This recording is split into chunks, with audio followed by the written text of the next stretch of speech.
So hello friends, welcome to CND academy. तो आज हम फ्रेंड्स डिस्कस करने वाले हैं प्रीवियस ईयर क्वेश्चन जो एनडीए के 2021 एनडीए के एग्ज़ाम 2 में आए थे। कल की क्लास की तरह ही होने वाली है, आज उससे भी बेस्ट रहेगी।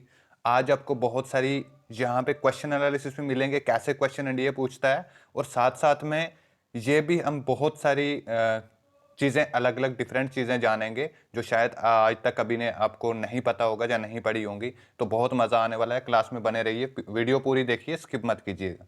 तो चलिए क्वेश्चन नंबर 1 हम स्टार्ट करते हैं। Consider the following statement. 2 statement दी हुई है। फर्स्ट स्टेटमेंट में बोला हुआ है rocks do not remain their original form for long and undergo transformation. Statement में ये बोला हुआ है कि जो रॉक्स होती हैं हमारी, ठीक है, डिफरेंट टाइप की 3 टाइप की रॉक्स होती हैं।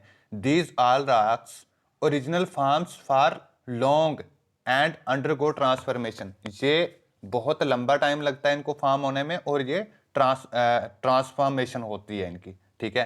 फर्स्ट में बोला हुआ है कि ये ट्रांसफॉर्म होती है, एक रॉक से दूसरी रॉक में चेंज होती रहती है। सेकंड स्टेटमेंट में है transformation of rock is caused by weathering, erosion and metamorphic action, ठीक है।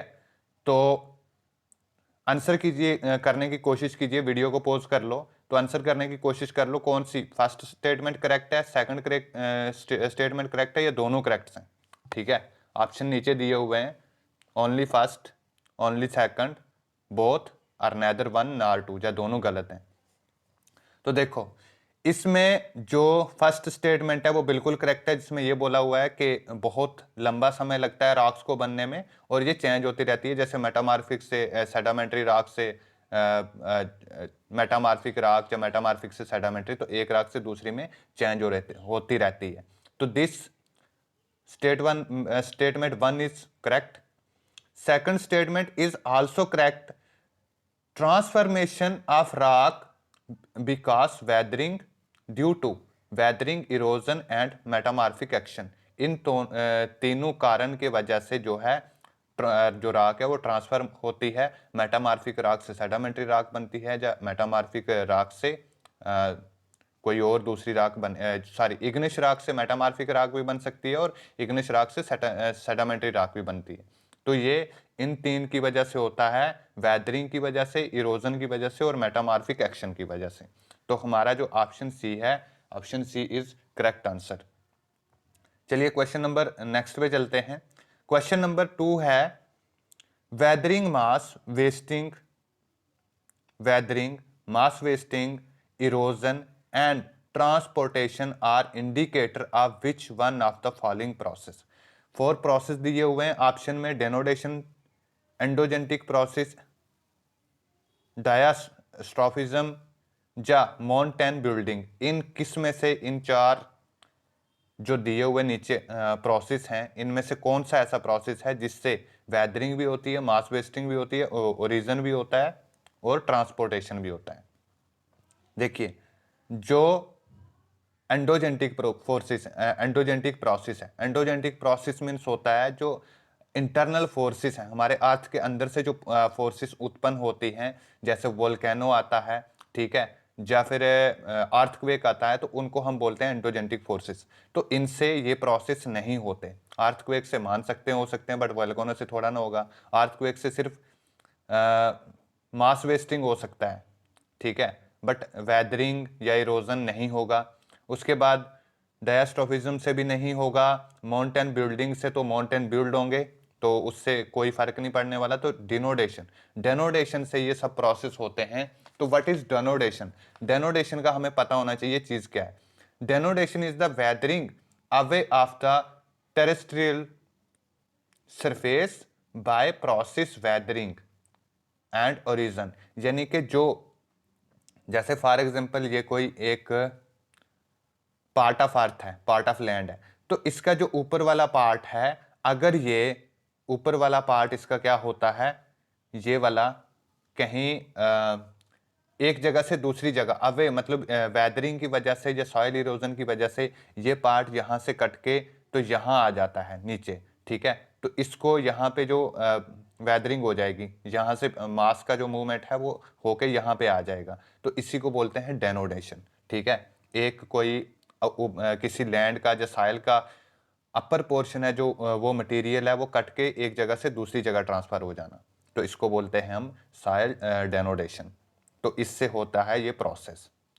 चलिए क्वेश्चन नंबर 3 पे चलते हैं। क्वेश्चन नंबर 3 में है, if you want to observe moraines, eskers and outwash plains, which one of the following union territories you may have to visit?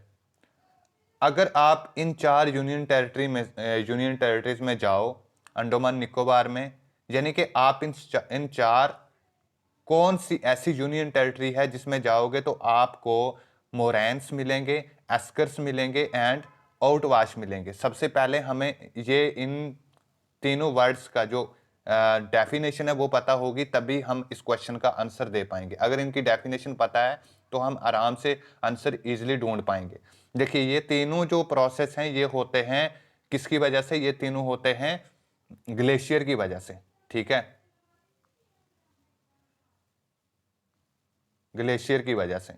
तो glacier के द्वारा क्या होता है, जो होता है मोरेन्स, मोरेन्स में जो है वो एक तरह का जो ऊपर वाला मटेरियल है, ठीक है, वो लेफ्ट बिहाइंड हो जाता है और मूविंग करता है ग्लेशियर की वजह से। यानी कि वही सेम डेनोडेशन वाला प्रोसेस है यहाँ पे भी। ग्लेशियर की वजह से यहाँ से जो ऊपर वाला जो पार्ट है मटेरियल है वो मूव करेगा दूसरी जगह, तो इसको हम बोलते हैं मोरेन्स। ठीक है, तो मूव कर जाएगा, तो यहाँ पे एक थोड़ी सी खाई सी बनी हुई होंगी। एस्कर्स का मतलब होता है, एस्कर होते हैं एक तरह से रिज मेड हो जाती है। ठीक है, ऐसे थोड़े से ना, ऐसे ऐसे क्या है, जो ग्राउंड की शेप है वो ऐसी बन जाती है। तो इसके बीच में ऐसे बीच बीच में पानी भर जाता है कहीं पे, ठीक है, कहीं पे ऊंचा हो जाता है, कहीं पे ऐसे रिज टाइप बन जाता है।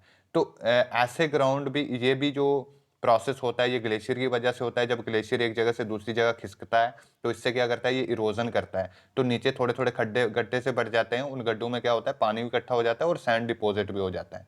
यानी कि ये डिपोजिशन होता है एक तरह से किसके दोबारा, ग्लेशियर की दोबारा।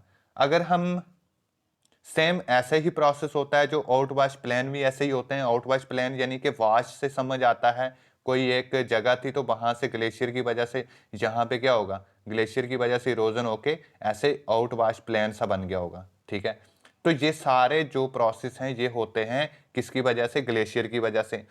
अब आप गैस करोगे कि ग्लेशियर कौन सी जो यूटी है इनमें से कौन सी यूटी में मिलते हैं। देखिए पुडुचेरी में अगर हम अंडमान निकोबार में जाएं तो नहीं मिलते, वहाँ पे इतनी बर्फ़ नहीं पड़ती, क्योंकि वहाँ पे इक्वेटर के पास आता है, तो काफ़ी ज़्यादा जो है टेम्परेचर होता है, उसकी वजह से यहाँ बर्फ़ नहीं पड़ती, तो ग्लेशियर नहीं होंगे।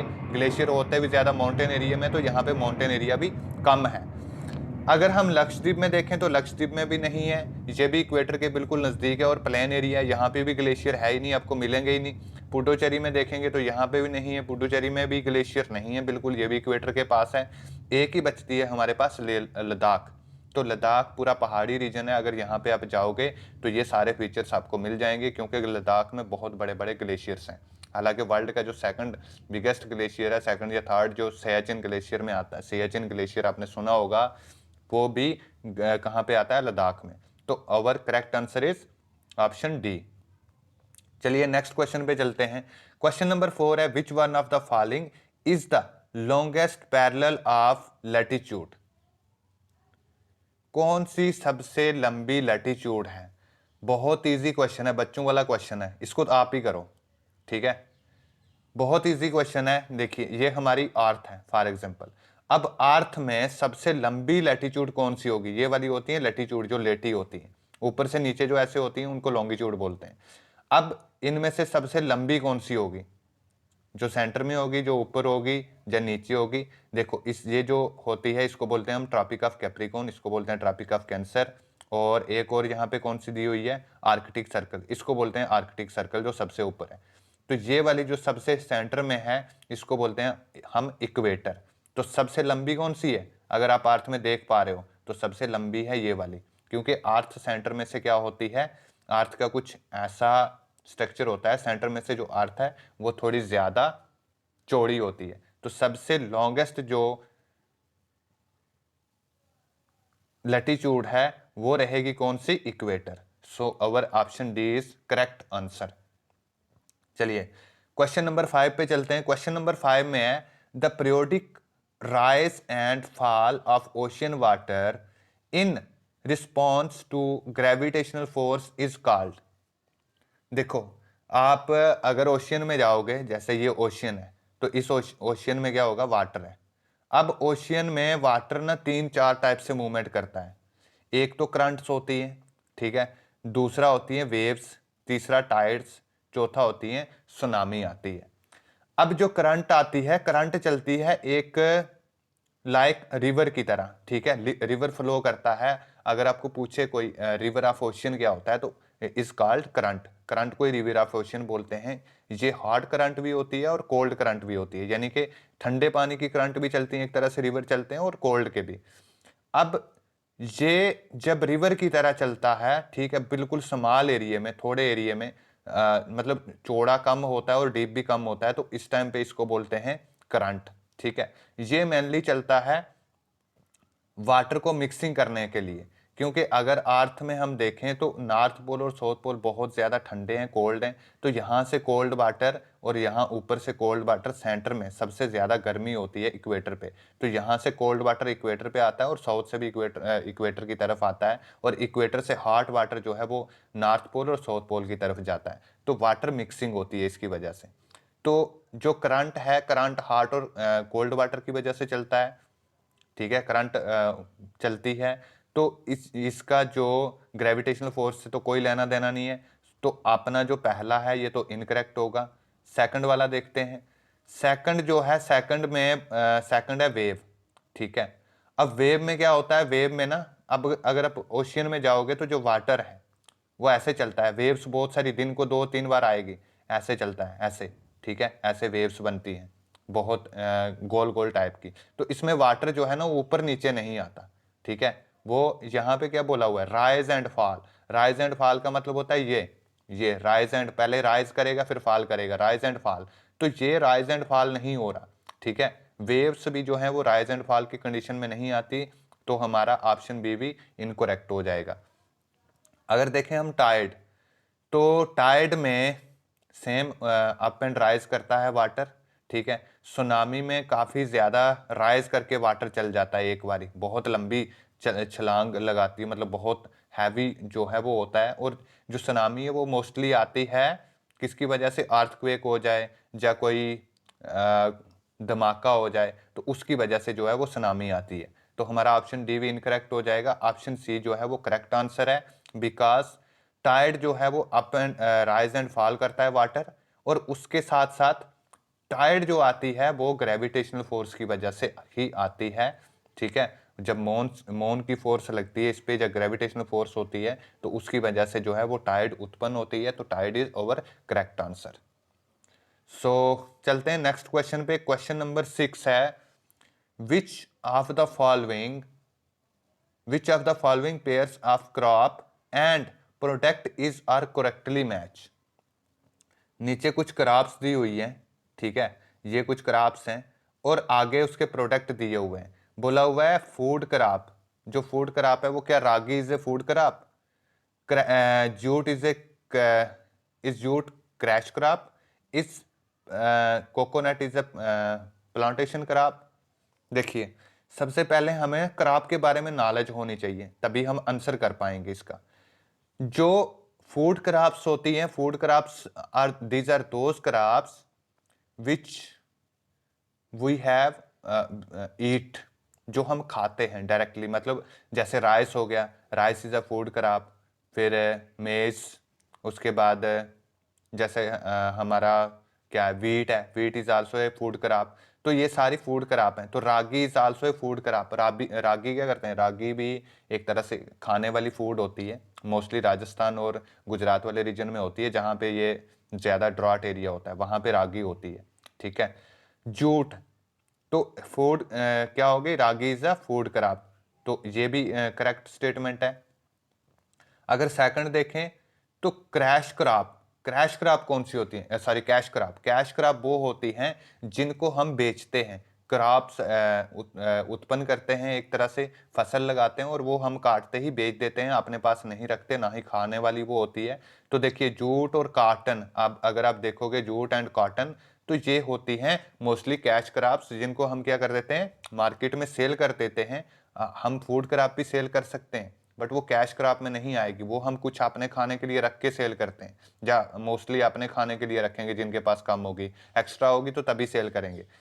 बट कैश क्रॉप जो है वो सारी की सारी हम सेल कर देंगे, हमारे घर तो इंडस्ट्रीज होंगी नहीं, तो इसका जो बेनिफिट हमें मिलेगा, जो इसके जब क्लॉथ्स वगैरह बन जाएंगे, जूट से थैले वगैरह बनेंगे, या फिर कॉटन से क्लॉथ वगैरह बनेंगे, इंडस्ट्रीज में जाएगी, तो उसके बाद ये यूजेबल होता है। तो it is these are called cash crops. So जो सेकंड स्टेटमेंट है ये भी करेक्ट है। अगर थर्ड में देखें तो प्लांटेशन क्रॉप कौन सी होती है। देखो प्लांटेशन क्रॉप्स वो होती हैं जो मोस्टली, फॉर एग्जांपल कोकोनट हो गया, ठीक है, टी हो गई, कॉफी हो गई, रबड़ हो गई, जो हमें डायरेक्ट पौधे से मिलती है, ठीक है, पेड़ से मिलती है, तो उनको हम बोलते हैं प्लांटेशन क्रॉप, ठीक है। तो तीसरी भी करेक्ट है। So our correct answer is option C. तो पूछा हुआ है कौन से करेक्ट आंसर है, करेक्ट कोड कौन सा है, तो तीनों करेक्ट हैं, तो यहाँ पे करेक्ट कोड हमारा बनेगा ऑप्शन सी।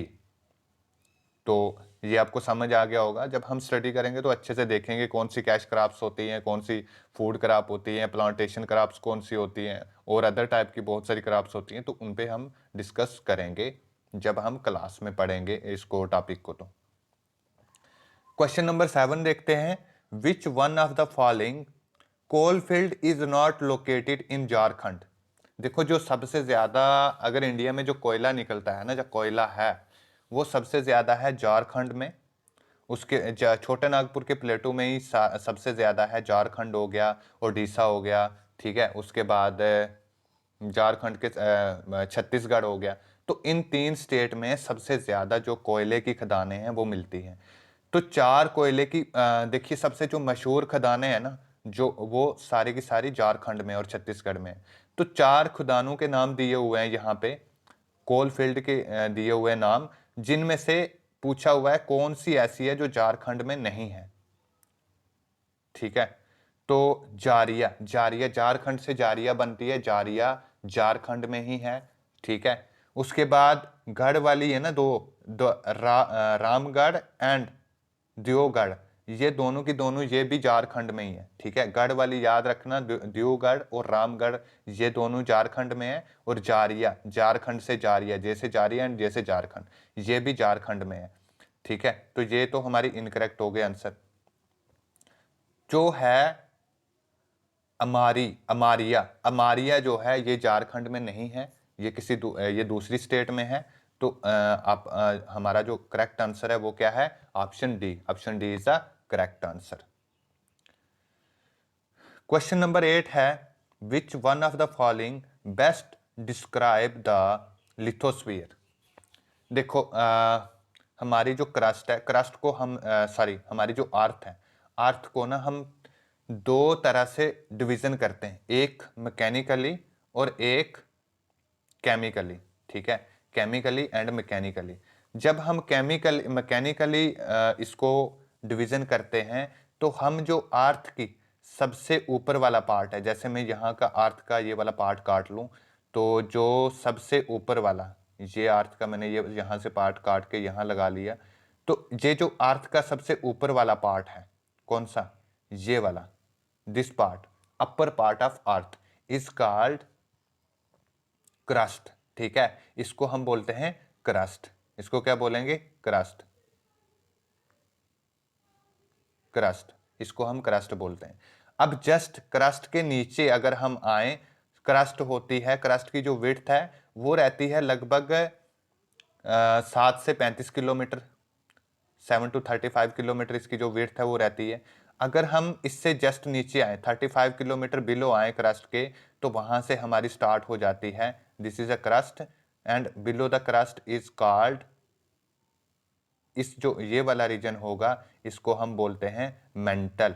इसको क्या बोलते हैं, इसको बोलते हैं मेंटल, ठीक है। तो ये होती है मेंटल। अगर हम इससे भी नीचे आए तो इसको हम बोलते हैं कोर, इसको क्या बोलते हैं, कोर। ठीक है, तो क्रस्ट, मेंटल एंड कोर, सबसे ऊपर वाली पार्ट कौन सी हो गई, क्रस्ट, और उससे नीचे वाली मेंटल, उससे नीचे वाली कोर। अब ये इतना बहुत ईजी था इससे पहले, बट जो साइंटिस्ट थे ना उनको मज़ा नहीं आया, उनको थोड़ा सा हमारा काम बढ़ाना था कि एनडीए में और थोड़ा बारीकी से क्वेश्चन पूछा जाए।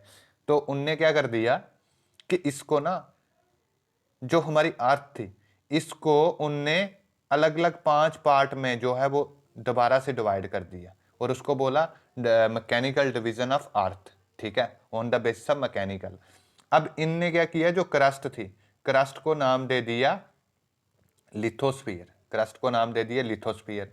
और क्रस्ट और अपर मेंटल को, ठीक है, क्रस्ट और अपर मेंटल, ये जैसे हमारी ये मेंटल है, यहां से ऊपर मेंटल है, तो क्रस्ट और जो अपर मेंटल है, इनको इनको मिला के, ये वाला जो रीजन है क्रस्ट और अपर मेंटल को मिला के इनने नाम दे दिया क्या, इनने नाम दे दिया अस्थेनोस्फीयर।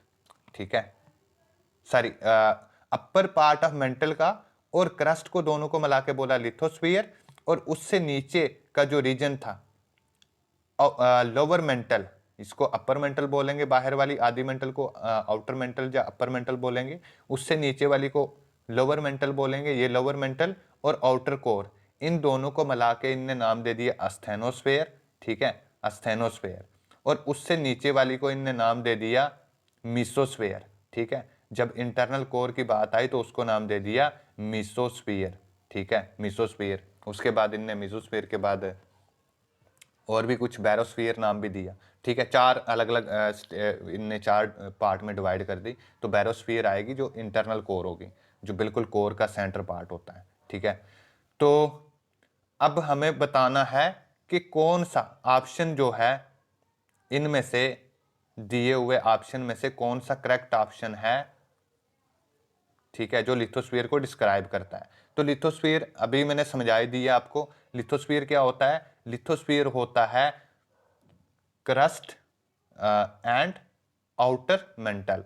तो क्रस्ट एंड आउटर मेंटल कहां पे है, upper mantle, this is our correct option. Crust and upper mantle is called lithosphere, is called lithosphere. Crust and core को, ये जो क्रस्ट है और कोर को, ये तो कुछ बनता ही नहीं है, क्रस्ट सबसे ऊपर है, कोर सबसे नीचे है, बीच में मेंटल है, तो इससे कुछ बनेगा नहीं। अपर एंड लोअर मेंटल, इसको भी मेंटली बोलेंगे तो इससे भी नहीं कुछ बनता। अगर हम लोअर मेंटल एंड कोर को देखें तो लोअर मेंटल एंड कोर को क्या बोलते हैं, अस्थेनोस्फेयर। ठीक है, अस्थेनोस्फेयर। तो जो लोअर कोर है, लोअर कोर को क्या बोलते हैं, मीसोस्फीयर। ठीक है, मीसोस्फीयर या बैरोस्फीयर बोलते हैं उसको। तो चलिए नेक्स्ट क्वेश्चन पे चलते हैं, क्वेश्चन नंबर 9 पे। क्वेश्चन नंबर 9 है, which one of the following is not a soil farming factor. देखो, जो हमारी सॉइल है, व्हाट इज सॉइल, पहले तो सॉइल के बारे में पता होना चाहिए। सॉइल इज द, सॉइल हम बोल सकते हैं जो लैंड का, जो हमारी अर्थ है, उसके अपर पार्ट पे जहां हम खेती बाड़ी करते हैं, ठीक है, जो बिल्कुल बारीक कण हमें मिलते हैं, इसको हम बोलते हैं सॉइल, जिसको हम मिट्टी बोलते हैं। ठीक है, तो सॉइल में जितने एरिया में, सॉइल पूरे को नहीं बोलेंगे, लैंड का जो अपर आउटर लेयर ऑफ क्रस्ट होती है उसको हम बोलते हैं सॉइल। ठीक है, अब सॉइल पार्टिकल डिफरेंट, सॉइल भी डिफरेंट होती है, अलूवियल सॉइल होती है, ऐसे ही ब्लैक सॉइल होती है, उसके बाद लेटराइट सॉइल होती है, रेड सॉइल होती है, तो बहुत टाइप की सॉइल्स होती हैं। अब ये जो सॉइल्स हैं, ये पूछा हुआ है कैसे बनती हैं, किस किस मटेरियल से नहीं बनती, ऐसा कौन सा मटेरियल है इन 4 में से जिससे नहीं बनती, या ऐसा कौन सा फैक्टर है जिससे ये नहीं बनती। तो देखिए, साइल बनना क्या होता है, साइल कैसे बनती है, पहले हमें ये प्रक्रिया पता होनी चाहिए, तभी करेंगे। साइल कितने टाइप की है, उससे भी यहाँ क्वेश्चन सॉल्व नहीं होगा। क्वेश्चन सॉल्व होगा हो टू फॉर्मेशन ऑफ साइल। देखो, साइल होते हैं जो छोटे छोटे कण होते हैं ऊपर। ठीक है, जब हमारी जो ये जो क्रस्ट है, क्रस्ट के ऊपर छोटे छोटे जो कण होंगे, ऊपर वाला परत, उसको हम बोलते हैं साइल। अब इस साइल के नीचे अब जाओगे ना, तो वो पेरेंट मटेरियल आता है। पेरेंट मटेरियल में क्या होता है, थोड़े बड़े बड़े से बोल्डर होते हैं। ठीक है, बड़ी बड़ी सी चट्टानें होती हैं, कुछ बड़ी होंगी, छोटी होंगी, और बीच में मिट्टी होगी। उससे नीचे जाओगे तो पूरी बड़ी एक चट्टान आ जाएगी। ठीक है, अब ये चट्टानें भी टूट फूट के इनसे भी बनती है, ठीक है, ये चट्टानें जो इनसे भी टूट फूट के बनती है। अब इनसे बनती कैसे है? इनसे बनने का प्रक्रिया जो सिस्टम है वो ये है कि जब क्लाइमेट चेंज होता है, देखिए बहुत धूप होगी, फिर बहुत सर्दी होगी, हमने पिछली क्लास में पढ़ा था, तो उससे क्या होता है, टेम्परेचर हाई होगा और लो होगा। हाई एंड लो जब टेम्परेचर होगा तो इससे क्या होगा, ये जो रॉक मटेरियल है, जो पेरेंट मटेरियल है, ये वीक होगा और उसके बाद डिसइंटीग्रेशन होगा, यानी कि वेदरिंग ऑफ रॉक होगी। तो वेदरिंग होने के बाद ये क्या बनेगी, छोटे छोटे कण में टूट जाएगी और टूटने के बाद ये क्या बन जाएगी, सॉइल बन जाएगी पेरेंट मटेरियल से। अब इसमें योगदान किसका आया, पेरेंट मटेरियल को तोड़ने में क्लाइमेट का आया। क्लाइमेट में क्या होता है, टेम्परेचर होता है, प्रेशर होता है, ठीक है। अब टेम्परेचर लो और हाई होने की वजह से, प्रेशर की वजह से, इसी की वजह से होती है वेदरिंग, ठीक है, जिसको हम बोलते हैं केमिकल वेदरिंग, मोस्टली होती है क्लाइमेट की वजह से। तो ये ऑप्शन भी हमारा सही है। टोपोग्राफी, देखो टोपोग्राफी होता है कि जो हमारी लैंड है वो कैसी है, पहाड़ है कहीं पे, प्लेन है, ओशियन है, या कहीं पे प्लेटू है, तो इससे भी बनती है। अब जहाँ पे पहाड़ होगा ना, ऊंची जगह होगी, वहां पे क्या होगी, वर्षा होगी, वर्षा होगी, या तो रेनफॉल होगा और या तो स्नोफॉल होगा।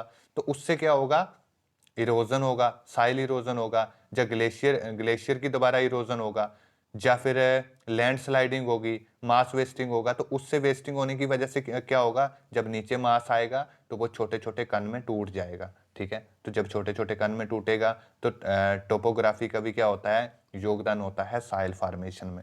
उसके बाद पेरेंट मटेरियल का हमने देख ही लिया।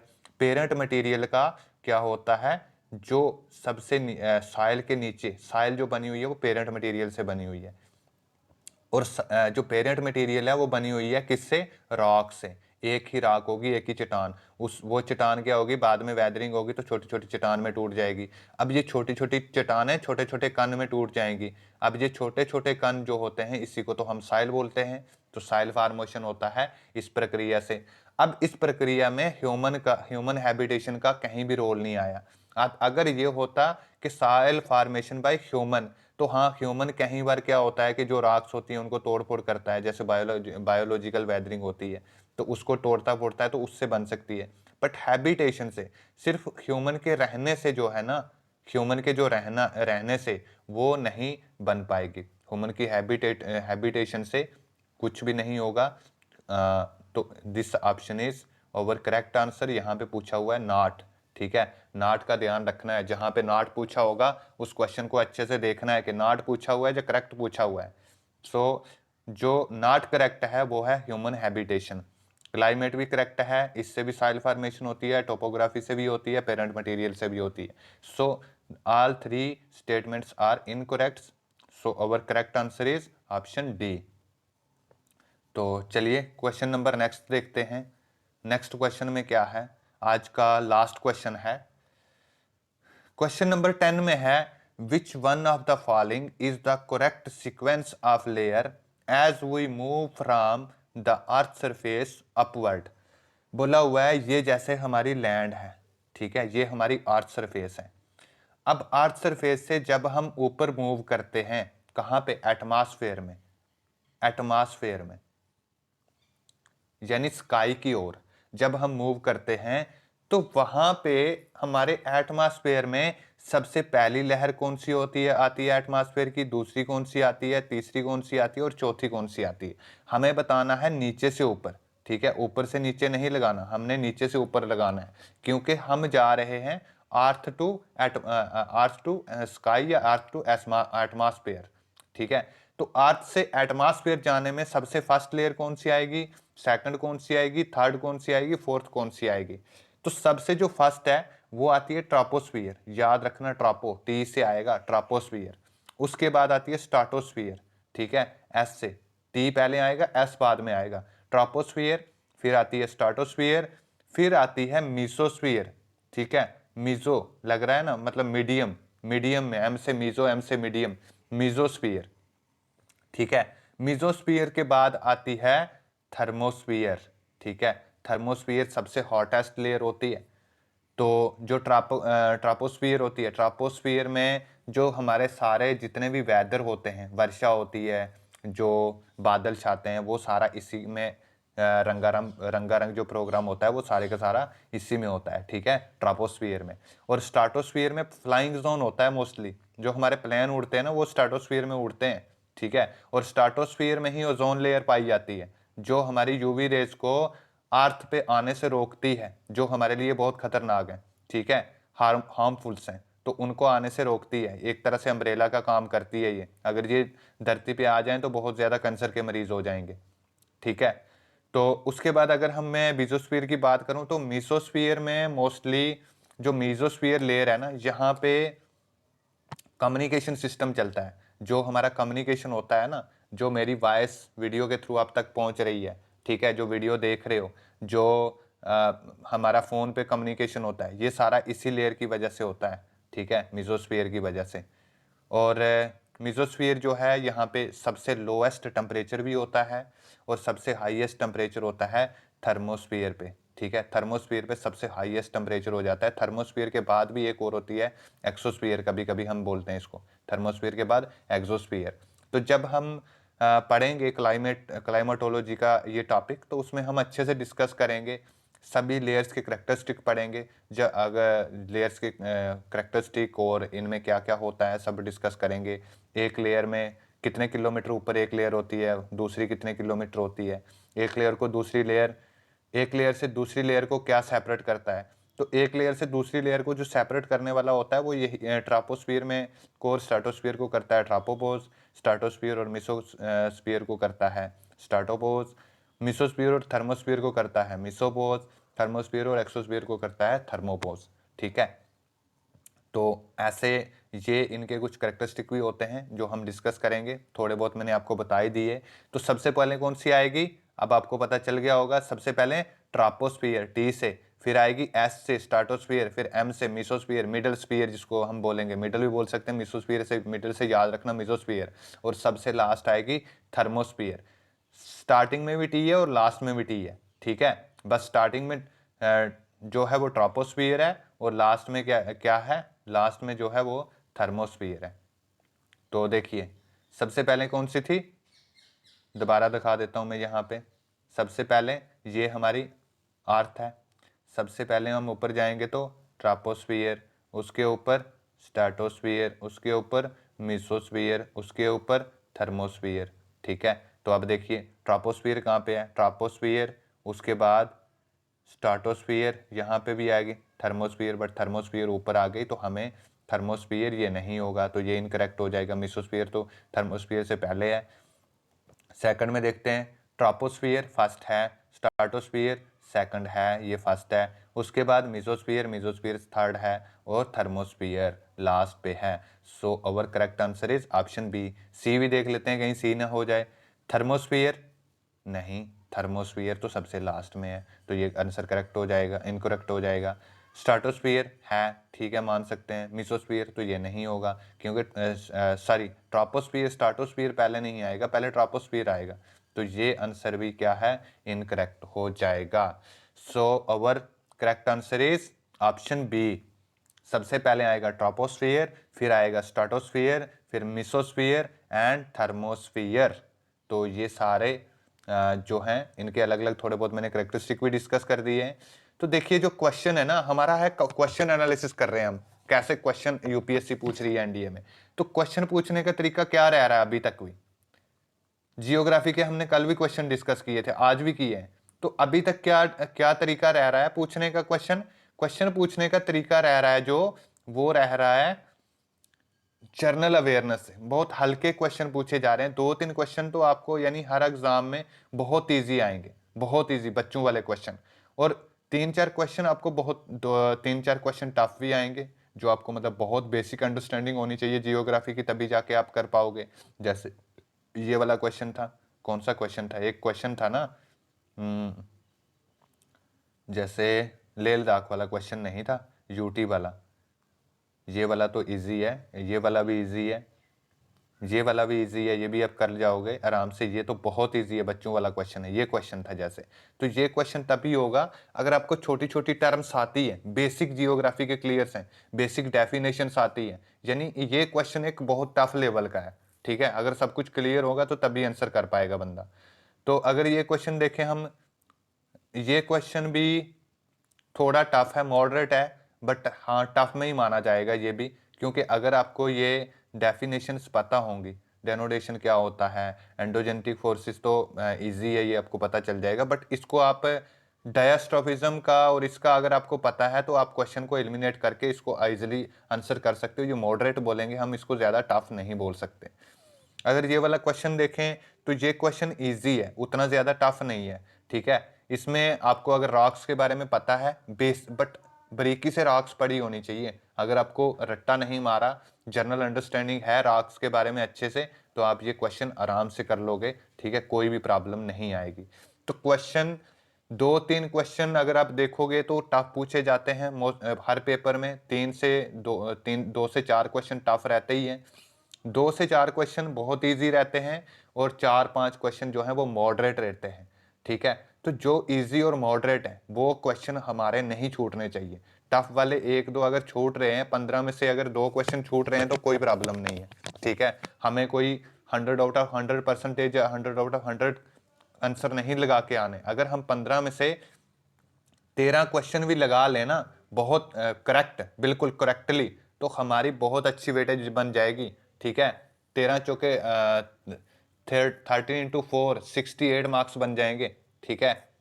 तो 68 मार्क्स बहुत वेटेज देते हैं एनडीए में, बहुत ज़्यादा, ठीक है। तो आई होप कि आपको क्लास में मज़ा आया होगा। तो चलिए नेक्स्ट क्लास में मिलते हैं। नेक्स्ट क्लास भी अभी जो है वो question previous year question paper पे ही लेके आ रहा हूँ मैं।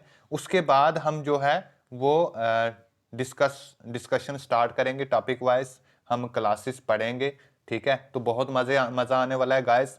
वीडियो को शेयर कर दीजिए। देखिए इस चैनल को, यार ये चैनल बनाने का मकसद ही एक है कि जो बहुत पुअर स्टूडेंट्स हैं, जो अपने घर से बाहर जाके तैयारी नहीं कर सकते, ऑफलाइन कोचिंग नहीं कर सकते, तो उन तक ये चैनल पहुंचाओ यार। और आप खुद भी पढ़ो अच्छे से। अगर कोई आपको प्रॉब्लम आती है कमेंट बॉक्स में आप क्वेश्चन कर सकते हो। उसके बाद आपको मैंने मेल आईडी दे ही रखी है, ठीक है। मेल आईडी है cndacademy.rad@gmail.com, ठीक है। .rad@gmail.com पे आप मेल कर सकते हो। या आप टेलीग्राम पे ग्रुप डिस्कशन में ग्रुप कर सकते हो। टेलीग्राम पे ग्रुप है CND Academy NDA, ठीक है। CND Academy पीछे डालना, CND Academy डाल के आगे कैपिटल लेटर में NDA डाल देना, ठीक है। तो आपको ग्रुप मिल जाएगा, वो ग्रुप ज्वाइन कर लो। वहाँ पे मैं डेली जो भी करंट अफेयर्स होते हैं, इंपॉर्टेंट न्यूज़ होती हैं, द हिंदू से वो पोस्ट करता हूँ मैं डेली, बहुत इजी फॉर्म में, वो आप पढ़ सकते हो। और बहुत लिमिटेड वहाँ पे मटेरियल होता है, कोई इतना ज़्यादा मटेरियल मैं नहीं डालता कि आपको ढूंढना पड़े, सब चीज़ें शार्ट आउट की हुई होती हैं, ठीक है। उसके बाद एक, अगर आपको कोई स्टूडेंट अगर यूपीएससी या पीसीएस की तैयारी कर रहा है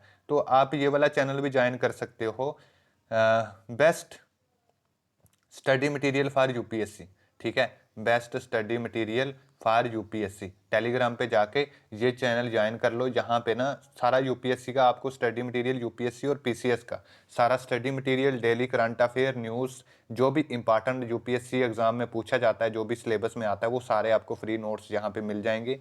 जो भी बुक्स रहती हैं, एडवांस बुक्स, NCERTs, वो सारी आपको यहाँ अवेलेबल हैं। सब कुछ आप यहाँ से जाके डाउनलोड कर सकते हो, ठीक है। तो यार रिक्वेस्ट है सबसे, जिसको इस चैनल की ज़रूरत है, आपको लग रहा है कि आपके फ्रेंड सर्कल में कोई, या आपके